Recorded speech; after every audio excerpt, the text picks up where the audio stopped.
அனைவருக்கும் வணக்கம். இன்னைக்கு நம்ம என்ன பார்க்க போறோம் அப்படின்னா 10ஆம் வகுப்பு தமிழ்ல சென்டம் எடுக்கிறது எப்படி அப்படின்றதான் பார்க்க போறோம். ஸோ எக்ஸாம் ரொம்ப கிட்டவே வந்துருச்சு. இந்த குறுகிய காலகட்டத்தில் எப்படி தமிழ்ல ஈஸியா நம்ம சென்டம் எடுக்க போறோம் அப்படின்றதான் அடுத்து வரக்கூடிய 5 நிமிஷம் பார்க்க போறோம். கடைசி வரையும் வீடியோவை ஸ்கிப் பண்ணாம பாருங்க. அப்பதான் இதுல இருக்கக்கூடிய முக்கியமான விஷயம் அப்படின்றது உங்களுக்கு புலப்படும். சார் எப்படி சார் என்னால் இதில் சென்டம் எடுக்க முடியும், ஹேண்ட் ரைட்டிங் இம்ப்ரூவ் பண்ணணும், எனக்கு டைம் மேனேஜ்மெண்ட் பத்த மாட்டுது, எனக்கு அது மட்டும் இல்லாமல் என்னதான் நான் பக்கமாக இருந்தாலும் மார்க் கொடுக்க மாட்டாங்க. இது எல்லாத்துக்கும் இந்த வீடியோ பார்த்தீங்க அப்படின்னா உங்களுக்கு சொல்யூஷனாக இருக்க போது. போகிறதுக்கு முன்னாடி இதான் நம்ம சேனலுக்கு யாராச்சும் ஃபர்ஸ்ட் டைம் வந்திருக்கீங்க அப்படின்னா welcome to Vedantu channel.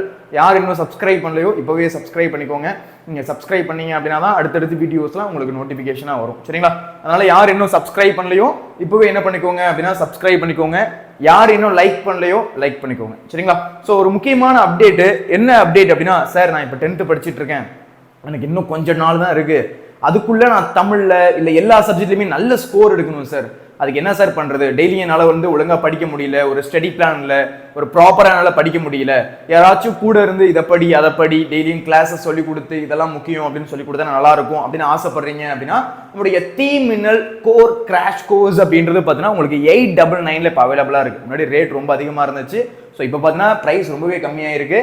So 899க்கு இந்த நம்மளுடைய தீமின்னல் கோர் கிராஷ் கோர்ஸ் அப்படின்றது யூஸ் ஆகும். யாராச்சும் 9th பசங்க பார்த்துட்டு இருக்கீங்க அப்படின்னா உங்களுக்கு வேற கோர்ஸ் இருக்கு. அதாவது 9th மூவிங் 10th. சரிங்களா? 9ஆம் வகுப்பு படிச்சுட்டு இருக்கேன் சார், இப்போ நான் 10வது போறேன் அப்படின்னு இருக்கக்கூடிய பசங்களுக்கு இந்த தீமின்னல் 9th மூவிங் 10th, சரியா, அந்த கிராஷ் கோர்ஸ் அப்படின்றது இருக்கு. கிராஷ் கோர்ஸ்னு சொல்ல முடியாது, 1 இயர் ஃபுல்லா இருக்க போகுது. இதுல உங்களுக்கு 9th என்ன பண்ணுவோம் அப்படின்னா முன்னாடியே உங்களுக்கு டீச் பண்ணிடுவோம். இப்போ நான் ரெக்கார்டிங் வீடியோஸா எடுத்துட்டு இருக்கேன். மீதி டீச்சர்ஸ்லாம் நிறைய பேர் ரெக்கார்டிங் வீடியோஸ் எடுத்துட்டாங்க. இன்னும் சில பேர் பார்த்தீங்கன்னா நேர்லயும் டீச் பண்ணுவாங்க. சரிங்களா? ஸோ அதனால உங்களுக்கு 9th இந்த ஆஃபர் அப்படின்றது இருக்க போகுது. ஸோ இதோட பிரைஸ் பார்த்தீங்கன்னா 1999க்கு உங்களுக்கு கிடைக்கும். ஸோ அதனால 9th பசங்க இதை மிஸ் பண்ணிடாதீங்க. சரியா? சரி, ஓகே சார். இப்போ நீங்க சொல்லித்தர போறீங்கல்ல, அதை கொஞ்சம் பிடிஎஃபா கொடுத்தீங்கன்னா கொஞ்சம் நல்லா இருக்கும் அப்படின்னு கேட்டீங்க அப்படின்னா இந்த பிடிஎஃப் டிஸ்கிரிப்ஷன்ல ஃபர்ஸ்ட் லிங்காவே இருக்கு. நீங்க கிளிக் பண்ணி என்ன பண்ணிக்கலாம் அப்படின்னா டவுன்லோட் பண்ணிக்கலாம். சரிங்களா?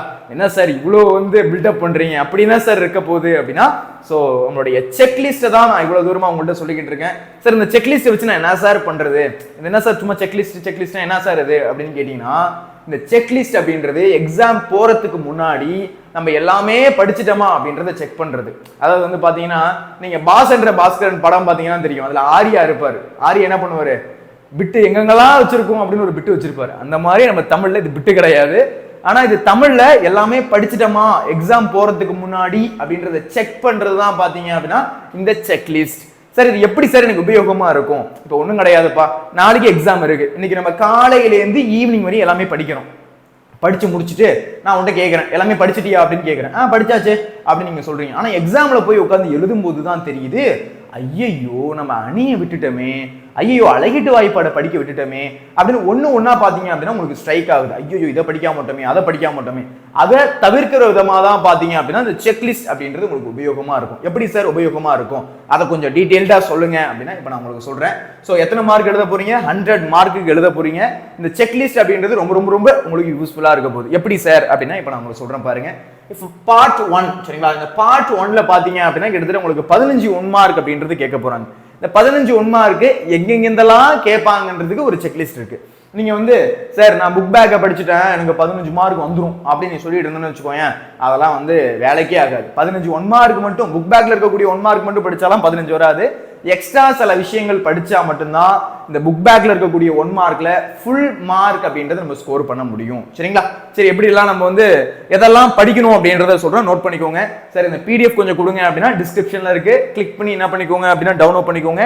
நீங்க ஜெராக்ஸ் எடுப்பீங்களோ இல்ல கையில் எழுதுவீங்களோ என்ன பண்ணணும் அப்படின்னா கடைசியாக ஒரு கட்டம் போட்டு இது எல்லாமே இருக்கணும்.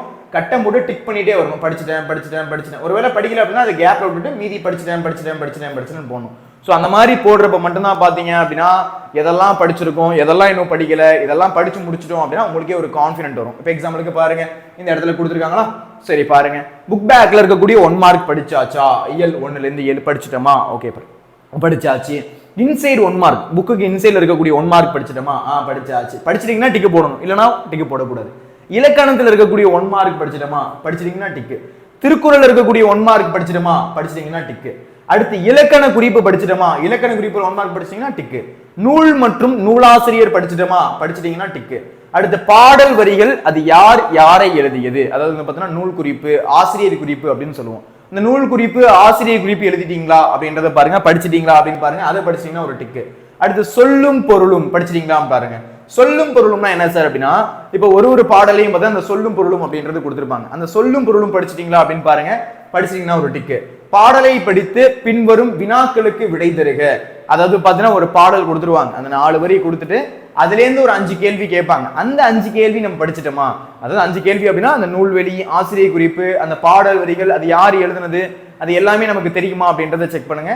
ஸோ இது எல்லாத்தையும் நீங்க டிக் பண்ணிட்டீங்க அப்படின்னா அஷூரன்ஸா சொல்றேன், கண்டிப்பா உன்னால 15 எடுக்க முடியும். இல்ல சார் நான் ஒண்ணு கூட டிக் பண்ணாம வச்சிருக்கேன் அப்படின்னா உங்களுக்கே தெரியும் மார்க் கம்மியாக போகுதுன்னு.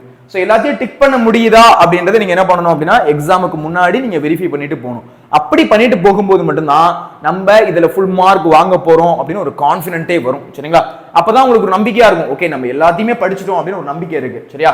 எப்படி எல்லாத்தையும் டிக் பண்ணிருக்கீங்க அதை வச்சு. சரிங்களா? ஸோ இது பார்ட் 1க்கு மட்டும். அடுத்து பாருங்க பார்ட் 2. பார்ட் 2ல என்ன இருக்க போகுது, 2 மார்க் இருக்க போகுது. 2 மார்க் பாருங்க, செய்யுள்ள இருக்கக்கூடிய 2 மார்க் படிச்சாச்சா, புக் பேக்ல இருக்கக்கூடியதான் நான் பிரிச்சு கொடுத்துருக்கேன். உரைநடையில இருக்கக்கூடிய 2 மார்க் படிச்சாச்சா, திருக்குறள்ல இருக்கக்கூடிய 2 மார்க் படிச்சாச்சா, இலக்கணத்துல இருக்கக்கூடிய 2 மார்க் படிச்சாச்சா, மயங்கொலி சொற்கள் படிச்சாச்சா, கலைச்சொல் படிச்சாச்சா, கலைச்சொல்னா என்ன, இங்கிலீஷ்ல ஒரு வார்த்தை கொடுத்து தமிழ் எழுத சொல்லுவாங்க, அது படிச்சாச்சா, இரு சொற்களை ஒரே தொடர் அமைக்க 2 வார்த்தை இருக்கும், வனப்பு அதே மாதிரி பார்த்தீங்கன்னா இன்னொரு அழகு, அது ரெண்டுத்தையும் சேர்த்து என்ன பண்ணணும் அப்படின்னா ஒரே வரியில் எழுதணும். சரிங்களா? அதெல்லாம் உங்களுக்கு மொழியோடு விளையாடலாம் நான் சொல்லி கொடுத்துருக்கேன். சரியா? ஸோ அதெல்லாம் எழுதிட்டோமா அப்படின்றத செக் பண்ண போறீங்க. ஸோ அடுத்து பாருங்க பகுபத உறுப்பிலக்கணம் நம்ம படிச்சிட்டோமா. அடுத்து பாருங்க விடைக்கேற்ற வினா அமைக்க, விடைக்கு ஏற்ற மாதிரி நம்ம வினா அமைக்கிறது. கொஸ்டின் ஆக்சுவலா என்ன பண்ணுவாங்க, ஆன்சர் கொடுத்துருவாங்க, அதை நம்ம என்னவா மாத்திரம் வினாவா மாத்திரம். அப்ப விடை கொடுத்துருவாங்க, அதை நான் வினாவா மாத்திரம். அது படிச்சிட்டோமா. மனப்பாட திருக்குறள் மெமரி பண்ணக்கூடிய திருக்குறள் படிச்சிட்டோமா. ஊர் பெயர் மருவு, இப்ப தஞ்சாவூர் இருக்கு அப்படின்னா அதனுடைய மருவு என்ன, தஞ்சை, அதெல்லாம் படிச்சிட்டோமா. அடுத்து தொகை சொற்களை அடையாளம் காண்க, கலவை தொடராக மாற்றுக, இதெல்லாமே படிச்சிட்டோமான்னு செக் பண்ணுங்க. அடுத்து பாருங்க பார்ட் 3 சிறுவினாக்கள். எப்பயுமே நம்மளுடைய பேஸ் தமிழ்ல குருவினா சிறுவினா நடுவினா, அதை தாண்டி தான் இருக்க போது. நீங்க குருவினா சிறுவினா நடுவினா எழுதுனீங்க அப்படின்னாலே அட்லீஸ்ட் தமிழ்ல புக் பேக் 1 மார்க்கோட சேர்த்துனா பாதி மார்க்குக்கு மேல வந்துடும். குருவினா சிறுவினா நடுவினா புக் பேக்ல இருக்கக்கூடிய 1 மார்க், இதை சேர்த்தோம் அப்படின்னா 100 மார்க்ல 50 மார்க் மேல வந்துடும். மீதிலாம் அங்கங்க இருக்கிறது பார்த்தீங்கன்னா கடிதம், காட்சியை கண்டு கவிதை எழுதுக, கட்டுரை, இந்த நடுவினா இதெல்லாம் தான் வரும். சரியா? அப்ப புக் பேக்ல இருக்கக்கூடிய 1 மார்க் குருவினா சிறுவினா நடுவினா தான் நம்முடைய தமிழ்ல மெயின். அதை தாண்டி இருக்கக்கூடிய விஷயம் நம்ம படிச்சாகணும். எதுக்கு, 90+ எடுக்கிறதுக்கு, 95+ எடுக்கிறதுக்கு, சென்டம் எடுக்கிறதுக்கு. சரிங்களா? சரி, அதே மாதிரி பார்ட் 3 பாருங்க, அதுல சிறுவினாக்கள் செய்யுள் சிறுவினாக்கள் படிச்சாச்சா. அடுத்து பாருங்க, அடுத்து உரைநடை சிறுவினாக்கள் படிச்சாச்சா, இடம் சுட்டி பொருள் விளக்கம் தருக படிச்சாச்சா, திருக்குறள் இருக்கக்கூடிய சிறுவினாக்கள் படிச்சாச்சா, உவமை சுட்டும் செய்தி விளக்குக, உவமை சுட்டக்கூடிய அந்த செய்தியை விளக்குக படிச்சாச்சா. சோ இந்த மாதிரி என்ன பண்றீங்க, எல்லாமே படிச்சாச்சான்றத டிக்கு போட்டு என்ன பண்றீங்க இந்த இடத்துல நமக்கு எழுதுறீங்க. இதெல்லாமே படிச்சிட்டோமா என்ன பண்றீங்க, டிக்கு போட்டு இந்த இடத்துல எழுதுறீங்க. ரொம்ப முக்கியமானது. புக் பேக்ல இருக்கக்கூடிய செய்யுள் சிறுவினாக்கள், புக் பேக்ல இருக்கக்கூடிய உரைநடை சிறுவினாக்கள், இடம் சுட்டி பொருள் விளக்கம் தருக, திருக்குறள் சிறுவினாக்கள், அடுத்து உவமை சுட்டக்கூடிய செய்தியை விளக்குக, இதெல்லாமே படிச்சிட்டோமான்னு பாருங்க. அடுத்து வந்தீங்க அப்படின்னா அடி பிறழாமல் எழுதுக. அடி பிறழாமல் எழுதுகன்னா என்னப்பா, மனப்பாட பாடல், வேற ஒன்றும் கிடையாது, மனப்பாட பாடல் நம்ம படிச்சிட்டோமா. இப்ப எக்ஸாம்பிளுக்கு அன்னை மொழியே அழகார்ந்த செந்தமிழே, முன்னைக்கு முன்னை முகிழ்ந்த நறுங்கனியே, கன்னிக்குமரி கடல் கொண்ட நாட்டிடையில் மன்னி அரசருந்த மண்ணுலக பேரரசே. ஸோ இந்த மாதிரி எல்லா பாடலும் படிச்சிட்டோமா அப்படின்னு செக் பண்ணிக்கோங்க, எழுதி பார்த்துட்டு போங்க, அது ரொம்ப முக்கியம். இலக்கண வினாக்கள், இப்ப இலக்கண விழாக்கள் அப்படின்னு வச்சுக்கோங்களேன். இப்ப வலு, வளாநிலை, வலுவுமைதினா என்ன, அளபடை உங்களுக்கு கிடையாதோ, ஸோ எழுத்துல இருக்கக்கூடியது எழுதுங்க, தொகைநிலை தொடர் எழுதுங்க, தொகாநிலை தொடர் எழுதுங்க, அந்த மாதிரி கேட்பாங்க, அதெல்லாம் படிச்சிடுமா அப்படின்னு பாருங்க. உரை பத்தியை படித்து விடையளிக்க, இதெல்லாம் ஒரு செவ மேட்ரு சால்ட் வாட்டர், சின்ன குழந்தை கூட எழுதும். ஒரு பேராகிராஃப் கொடுத்துருவாங்க, அந்த பேராகிராஃப்ல இருந்து பாத்தீங்க அப்படின்னா ஒரு 5 கேள்வி கேட்பாங்க, அதை நம்ம அந்த பேராகிராஃபை பார்த்து ஆன்சர் எழுதலாம், அந்த மாதிரி இருக்கக்கூடியது. அடுத்து அணி படிச்சிட்டோமா, நிரல்நிறை அணி படிச்சிட்டோமா, தற்குறிப்பேற்று அணி படிச்சிட்டோமா அப்படின்னு பாருங்க. தீபக அணி படிச்சிட்டோமா, அழகிட்டு வாய்ப்பாடு படிச்சிட்டோமா, குறிப்பு வரைகை வினாக்கள்லாம் நம்ம படிச்சிட்டோமா அப்படின்றத செக் பண்ணிக்கோங்க. இதெல்லாம் எங்க சார் இருக்கு அப்படின்னா உங்களுடைய கைட்ல இருக்கும். சரியா? எங்கேயும் போய் தேட வேண்டாம், நீங்க வச்சிருக்கக்கூடிய கைட் எந்த கைடா வேணா இருக்கலாம், சூரா ஆர் ஜேம்ஸ் ஆர் டான், அடுத்து பார்த்தீங்கன்னா உங்களுக்கு கோனார் தமிழுரை, எல்லாத்துலயுமே இருக்கும் பேசிக்கா. சரிங்களா? சோ இப்போ நம்ம மெயின் பார்ட் எங்க வரோம் அப்படின்னா நெடுவினாக்கு வரும். சரியா? சோ புக் பேக்ல இருக்கக்கூடிய செய்யுள் நடுவினா, உரைநடை நடுவினா, திருக்குறள் நடுவினா. இப்ப அடுத்த முக்கியமான விஷயம் கடிதம். கடிதம் கேட்பாங்களா சார்னா உங்களுக்கே தெரியும், உங்களுக்கு ஆஃப் இயர்லி எக்ஸாம்லேருந்து ரிவிஷன் எக்ஸாமில் ஃபுல்லாக கேட்டுட்டு தான் இருக்காங்க. அது ரொம்ப ரொம்ப முக்கியம். ஸோ கடிதம் எல்லாமே படிச்சிட்டோமா? கடிதத்தில் சில ஸ்பெசிஃபிக்காக கொடுத்துருக்கேன். உணவு விடுதி, பள்ளி தூய்மை, அடுத்து பார்த்தீங்கன்னா பணப்பை, மின்விளக்கு, அதெல்லாம் படிச்சிட்டோமா? பணப்பையை வந்து தொலைச்சிட்டாங்க, பணப்பை யாரோ ஒருத்தவங்க தொலைச்சிட்டாங்க, அதை நீங்கள் எடுக்கிறீங்க, உங்கள் டீச்சர்கிட்ட கொண்டு போய் கொடுத்து என்ன பண்ணுறீங்க அப்படின்னா பாராட்டு வாங்குறீங்க. சரியா? அது சம்மந்தமாக இருக்கிறது. மின்விளக்கு, உங்கள் ஏரியாவில் பார்த்தீங்கன்னா மின்விளக்கு எரியல, லைட் எரியல, அது சம்மந்தமாக ஒரு கடிதம் எழுதுறீங்க. ஸோ இந்த மாதிரி இருக்கக்கூடிய கடிதம் அப்படின்றது இந்த இடத்துல எழுத போறீங்க. காட்சியை கண்டு கவினுரை எழுதுக அப்படின்றது. சரியா? அந்த காட்சியை கண்டு கவினுரை எழுதுக அப்படின்றது ஒரு 4 லைன். சரியா? ஒரு 4 லைன் இல்லை, மினிமம் ஒரு 5 to 6 லைன் நம்ம என்ன பண்ணணும் அப்படின்னா அந்த ஒரு பிக்சர்ஸை பார்த்து நம்ம ஒரு கவிதை அப்படின்றது எழுதணும். அது காட்சியை கண்டு கவினுரை எழுதுக. படிவம், பணி வாய்ப்பு வேண்டி படிவம் எழுதணும். சரியா? படிவம்லாம் உங்களுக்கு நான் சொல்லி கொடுத்துருக்கேன். இது படிவத்தை பொறுத்தளவு பணி வாய்ப்பு வேணும், எனக்கு வந்து வேலை வேணும் அப்படின்னு எழுதுறது. அடுத்து நீங்க வந்து 10th இருந்து 11th போறது, அது சம்பந்தமா இருக்கிறது. ஸோ இந்த மாதிரி படிவம் அப்படின்றது கேட்பாங்க. அதெல்லாம் 5 மார்க்ல வரப்போகுது. அதெல்லாமே படிச்சிட்டீங்களா அப்படின்னு பார்த்துக்கோங்க. அடுத்து சேர்க்கை விண்ணப்பம். அடுத்து வந்து இந்த மாதிரி நான் வந்து 11th ஜாயின் பண்றீங்க, அது நூலகத்துல வந்து உறுப்பினராக ஜாயின் பண்றீங்க, தமிழ்நாடு விளையாட்டு மேம்பாட்டு ஆணையம், மொழிபெயர்க்க, இலக்கியம் பாராட்டுக, வாழ்த்து மடல் எல்லாமே படிச்சிட்டோமா அப்படின்னு செக் பண்ணிக்கோங்க. இதுல ஏதாச்சும் ஒரு டிக் பண்ணாம இருக்கீங்க அப்படின்னா அதுல உங்களுக்கு மார்க் போக போகுது அப்படின்றது தெரியும். சரியா? ஸோ இது எல்லாமே என்ன பண்ணுங்க அப்படின்னா படிச்சுக்கோங்க. அடுத்து பார்ட் 5 பார்த்தீங்கன்னா துணைப்பாட கதை. கதை கண்டிப்பா தெரிஞ்சிருக்கணும். ஸோ கதை தெரியாம நம்ம யாரும் போக போறதில்ல 8 மார்க்ல. ஸோ துணைப்பாட கதை, குறிப்புகளை கொண்டு ஒரு பக்கம் நாடகம் எழுதுக, கட்டுரை, கட்டுரையில சில ஸ்பெசிபிக்கான கட்டுரை இருக்கு. சான்றோர் வளர்த்து தமிழ், அரசு விண்வெளியும் கல்பனா சாவ்லாவும், அரசு பொருட்காட்சி, கலை திருவிழா, ராபானுஜர் கதை, அதெல்லாம் என்ன பண்ணிக்கோங்க அப்படின்னா இந்த இடத்துல படிச்சுக்கோங்க. ஸோ இதுதான்ப்பா வந்து செக்லிஸ்ட் அப்படின்றது. சார் இந்த செக்லிஸ்ட் உண்மையிலேயே எனக்கு சென்டம் எடுக்க யூஸ்ஃபுல்லா இருக்குமா அப்படின்னா 100% இல்லை, 200% உங்களுக்கு ரொம்பவே சப்போர்ட்டிவா இருக்கும். நீங்க எப்படி சார் சொல்றீங்க அப்படின்னா நான் உன்கிட்ட ஒரே ஒரு விஷயம் மட்டும் சொல்றேன். முடிஞ்சா இந்த PDF டவுன்லோட் பண்ணிட்டு ஜெராக்ஸ் எடுத்துட்டு உன் கைப்பட டிக்கு போட்டு பாரு. உன்னுடைய மனசே உனக்கு சொல்லும் பரவாயில்லடா எல்லாமே படிச்சிடும், ஒரு கான்ஃபிடென்ட் வரும்.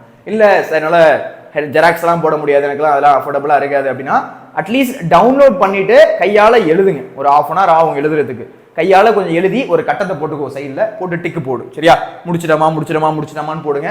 ஸோ அஷூரன்ஸா சொல்றேன், உங்களுக்கு ரொம்பவே யூஸ்ஃபுல்லா இருக்க போகுது. ஸோ இது மட்டும் இல்லாம இதுல டைம் மேனேஜ்மெண்ட் அப்படின்றது ரொம்ப யூஸ்ஃபுல்லா இருக்கும். எப்படி சார் அப்படின்னா எல்லாமே படிச்சிட்டீங்க அப்படின்னா உங்களுக்கு எந்த கேள்வியை பார்த்தாலும் எக்ஸாம்ல தெரிஞ்ச மாதிரி இருக்கும். ஸோ உங்களால ஸ்பீடா என்ன பண்ண முடியும் அப்படின்னா அதுக்கு ஆன்சர் பண்ண முடியும். அடுத்து ஸ்பெல்லிங் மிஸ்டேக் வருவோம். ஸ்பெல்லிங் மிஸ்டேக்கை பொறுத்தளவு நம்ம புக்ல இருக்கிறது மட்டும் தான் கேட்க போறாங்க. இன்னும் கிட்டத்தட்ட உங்களுக்கு ஒரு 30 நாள் இருக்க போகுது. தயவு செஞ்சு சொல்றேன், எழுதி பார்த்துட்டு போயிருங்க. கஷ்டமா தான் இருக்கும், எனக்கும் தெரியுது. இந்த டைம்ல எழுதி பார்க்கறது கஷ்டம் தான். அட்லீஸ்ட் உங்களுக்கு பார்த்தீங்கன்னா நெடுவினா எழுதி பார்க்கலாம். அடுத்து பார்த்தீங்கன்னா உங்களுக்கு பாடல் அடிகள், அந்த மனப்பாட பாடல், அதை எழுதி பார்க்கலாம். கஷ்டம் தான், எனக்கும் தெரியும், ஃபீல் பண்றீங்க, எனக்கு தெரியுது. ஆனால் வேற வழி இல்லையே, எழுதி பார்த்தா தானே மார்க் கிடைக்கும், ஸ்பெல்லிங் மிஸ்டேக் இல்லாமல் எழுத முடியும். ஸோ அதுக்கு வந்து என்ன பண்ணுங்க அப்படின்னா அதை ஃபாலோ பண்ணுங்க. இதுக்கு முன்னாடி நான் ஒரு ஸ்பெல்லிங் மிஸ்டேக் ஒரு வீடியோ போட்டிருக்கேன், அதை பாருங்க. இது எல்லாத்தையும் யூஸ் பண்ணிட்டு போங்க, கண்டிப்பா யூஸ்ஃபுல்லா இருக்கும். இந்த PDF டிஸ்கிரிப்ஷன்ல இருக்கு, கிளிக் பண்ணி என்ன பண்ணிக்கோங்க அப்படின்னா யூஸ் பண்ணிக்கோங்க. உங்களுடைய வாட்ஸ்அப் சேனலுக்கான லிங்க் டிஸ்கிரிப்ஷன்ல இருக்கு, கண்டிப்பா செக் அவுட் பண்ணி பாருங்க. PDF டிஸ்கிரிப்ஷன்ல இருக்கு. இந்த வீடியோ உங்களுக்கு பிடிச்சிருக்கு அப்படின்னா ஒரு லைக் பண்ணுங்க, உங்க ஃப்ரெண்ட்ஸ்க்கு ஷேர் பண்ணுங்க. இது போன்ற யூஸ்ஃபுல்லான வீடியோஸ்க்கு நம்ம சேனலை ஃபாலோ அண்ட் சப்ஸ்கிரைப் பண்ணுங்க. நன்றி, வணக்கம். அடுத்த வகுப்புல சந்திக்கலாம். Bye by.